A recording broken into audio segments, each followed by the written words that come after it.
So now I think that my topic is actually quite, okay, thank you, goes quite well with this section. So I will talk about one of the requirements that the creditor needs when he wants to start the enforcement in the state of enforcement, and what are the problems with filling in this certificate according to the Brussels I recast.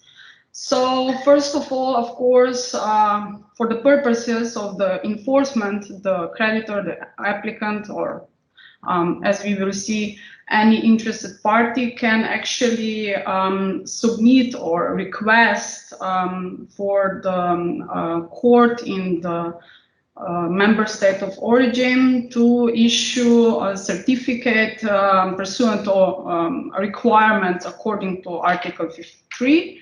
And additional, the creditor needs to submit a copy of the judgment that satisfies the conditions necessary to establish its authenticity.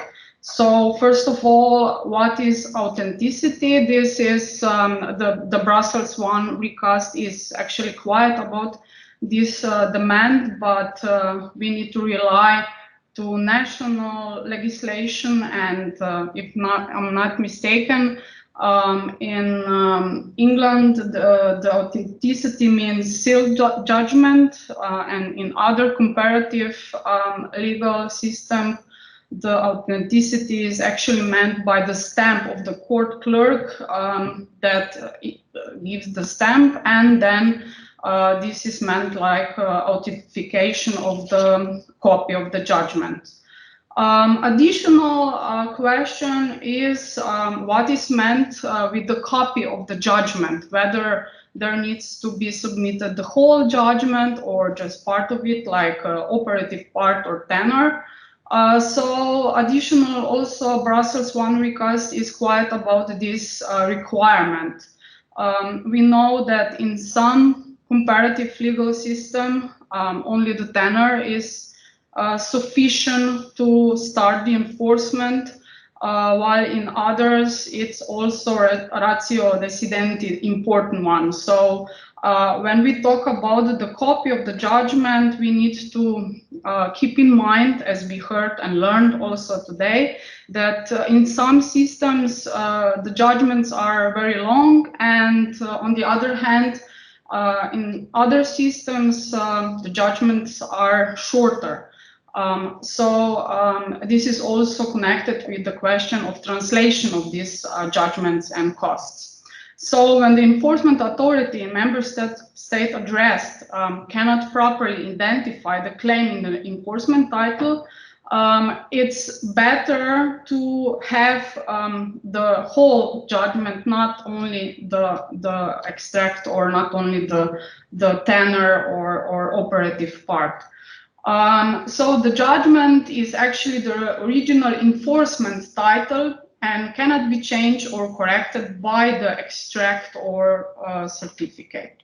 So when we talk about the enforcement, there is also a concept of certainty of enforcement titles, very important, which actually protects the debtor. So the certainty of enforcement title serves as a protection and actually enables enforcement agents to know what is to be enforced and that they are bound by this enforceable title. And the protection of the debtor means that the creditor may not request from the debtor more than it's decided in the enforcement title. So the Brussels 1A actually gives also an answer to this question, and it's the Brussels 1, the regulation says that under no circumstances may a judgment given in a member state be reviewed as to its substance in the member state address. So enforcement agents may not review again by this judgment by its substance. We learned from the previous projects that national laws usually foresee exhaustive lists of decisions that are considered as enforceable title, and also we learned today different different requirements for formal certification of enforceability.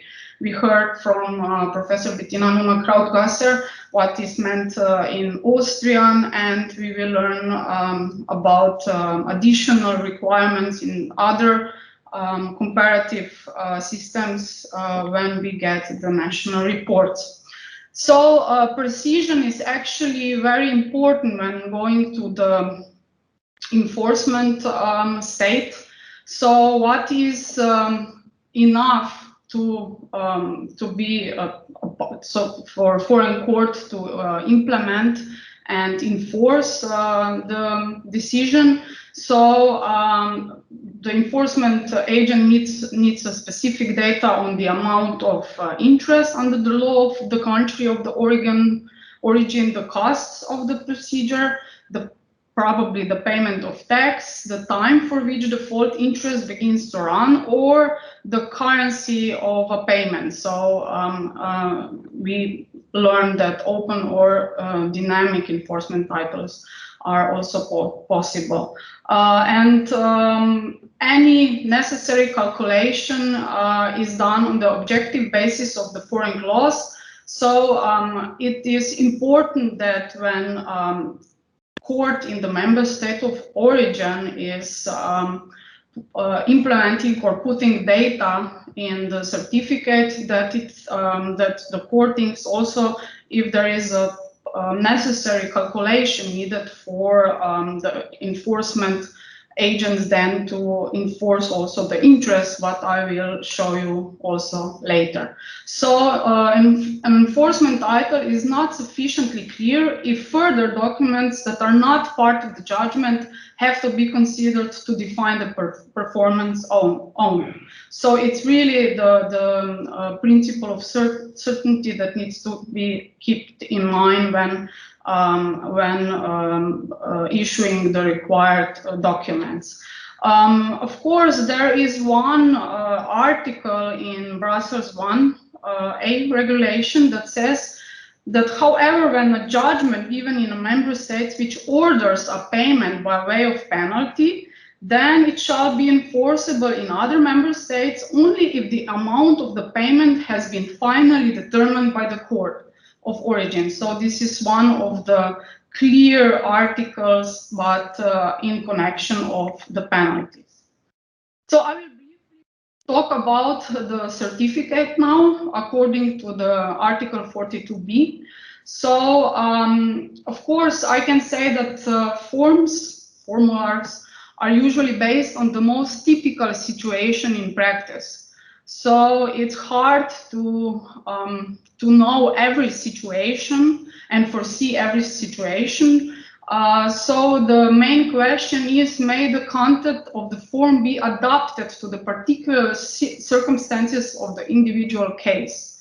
I will show you then later one case which is a little bit older, and it was decided by the Court of Justice of EU in accordance with European for payment order, Sirochka case, where we will see what was the decision about this question. So the certificate should give the answers to the question about the court of origins, the parties, their addresses, whether there was a service of judgment, even more if there was a default judgment given, and of course about the content of the judgment.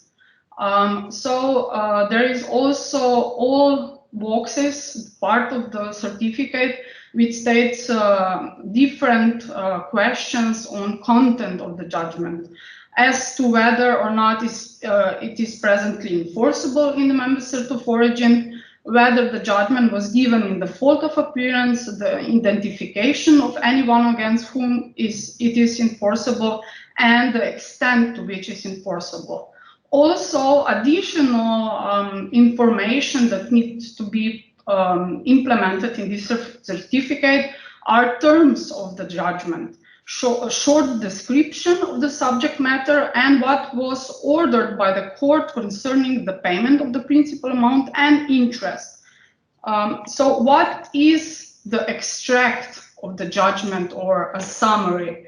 Also, Brussels 1A is quiet about this prerequisite, which needs to be included in the certificate. So what is the extract or summary? But we can say that the summary can be defined broadly than just to include a tenor, for it might also include a short presentation of judgment's motivation as well. So how to understand the scope of the extract? Maybe we should keep in mind that for the enforcement to take place, the extract obligation has to be, the exact obligation has to be made clear. So this is what the court, when filling in the certificate, should keep in mind. Another problematic part of the certificate are certificating the interest.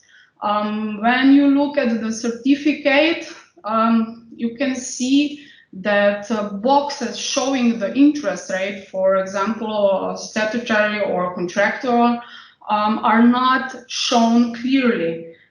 For example, in section 46152, the following box may be completed with regards to statutory default interest, saying statutory default interest is calculated in accordance with, and then there is blank space.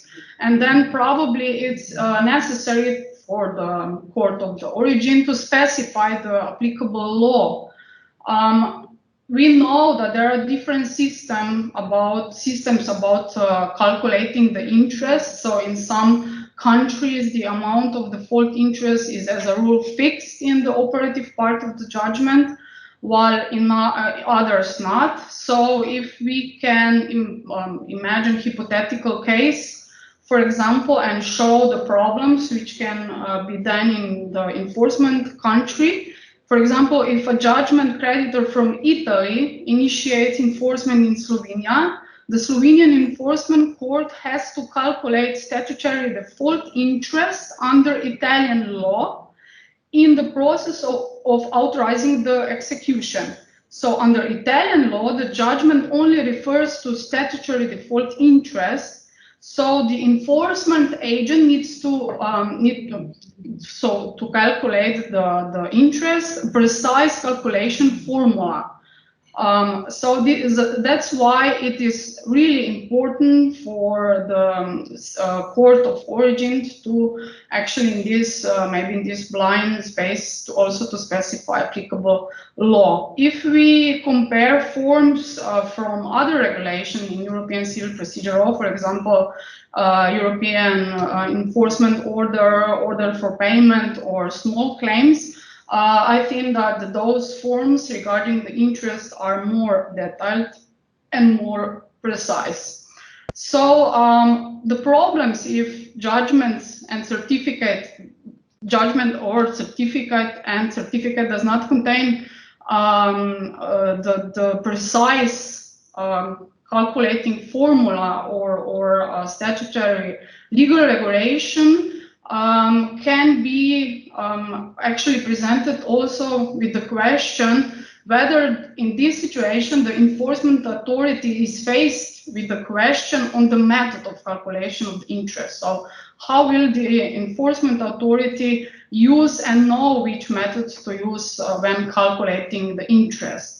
And is it admissible to take evidence to carry out the calculation necessary to determine the amount of interest, for example, by taking in account foreign statutes showing the interest rate or possible methods for calculation or foreign judgment?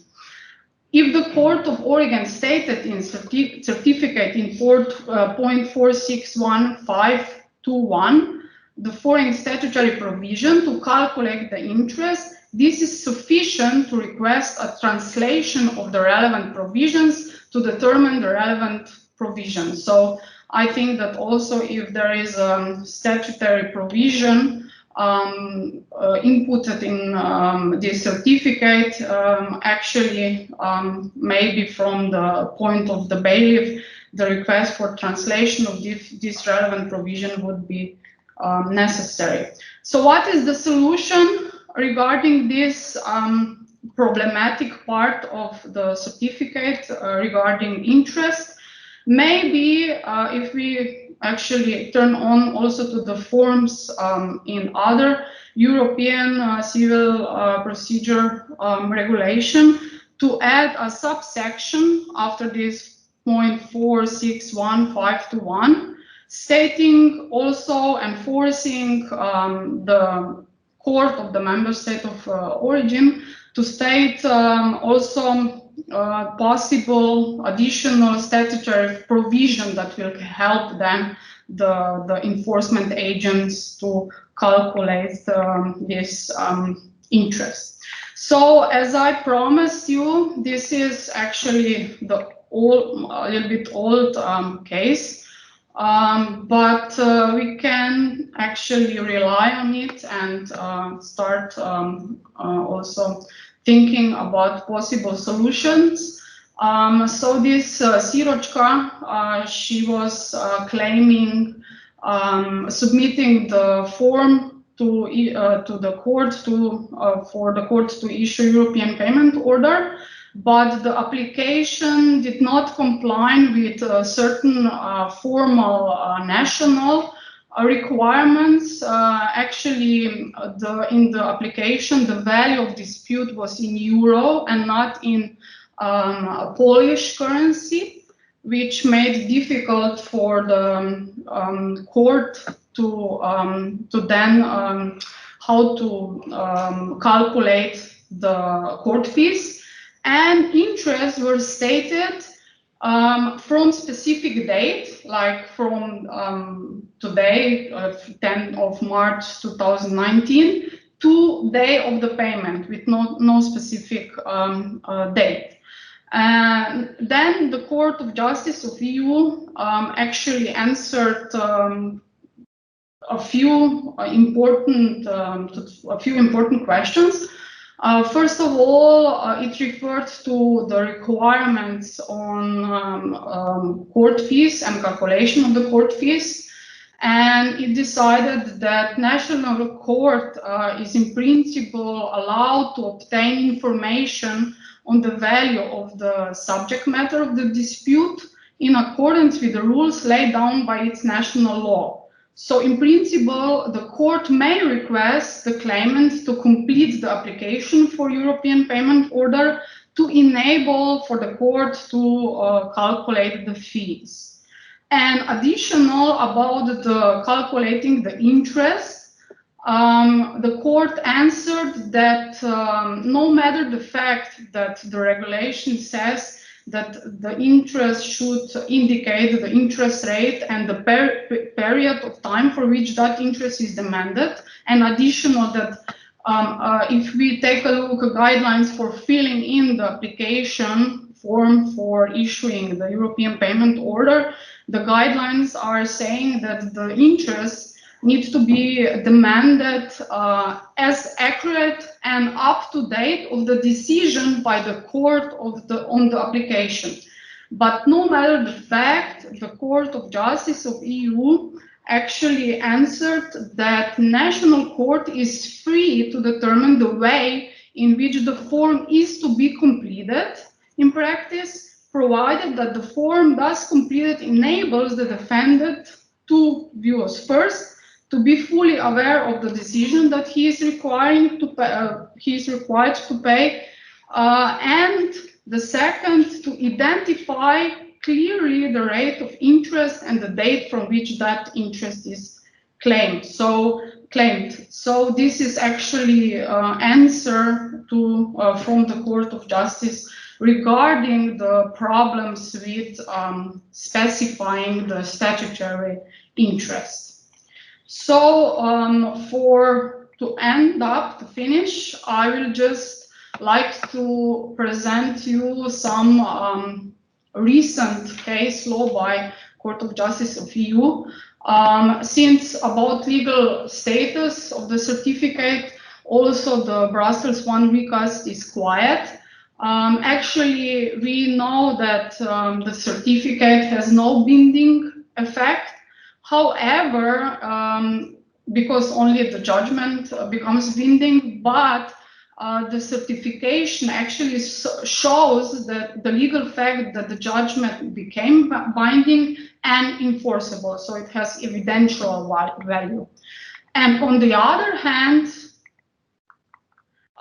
here is one of the recent cases. It is called Gradbeništvo Korana, and here the Court of Justice actually gave some insights on the legal status of the certificate, saying that this certificate serves the fundamental basis for implementation of the principle of direct enforcement, and that without that document, the judgment is not capable of circulating freely within the European judicial area. And the most important part of the latest case, it's opinion of Advocate General in case C347 from 2018. And here the opinion of Advocate General is that once the certificate is provided to the competent enforcement authority, it will in practice acquire a life of its own. So all the information necessary for the enforcement needs to be presented in a user-friendly fashion in the certificate. So it is thus fair to assume that unless expressly questioned, the enforcement authorities are unlikely to double-check the accuracy of that information by examining the text of the judgment in question. Therefore, in practice, the Article 53 certificate is likely to form the basis for execution of the judgment. So the role of the authority responsible for extracting the information from the body of the judgment whose enforcement is sought and introducing that information into a specific form might be often rather mechanical. So, however, that may not always be the case. Filling in the form in annex of the certificate requires that information. It is quite possible that some of that information might not be found in the judgment whose enforcement is sought, what we already learned today. Some of those issues may obviously be contentious. Others might require some interpretation of the final judgment rendered. So here there are some points which I explain and give you an insight. So thank you for your attention,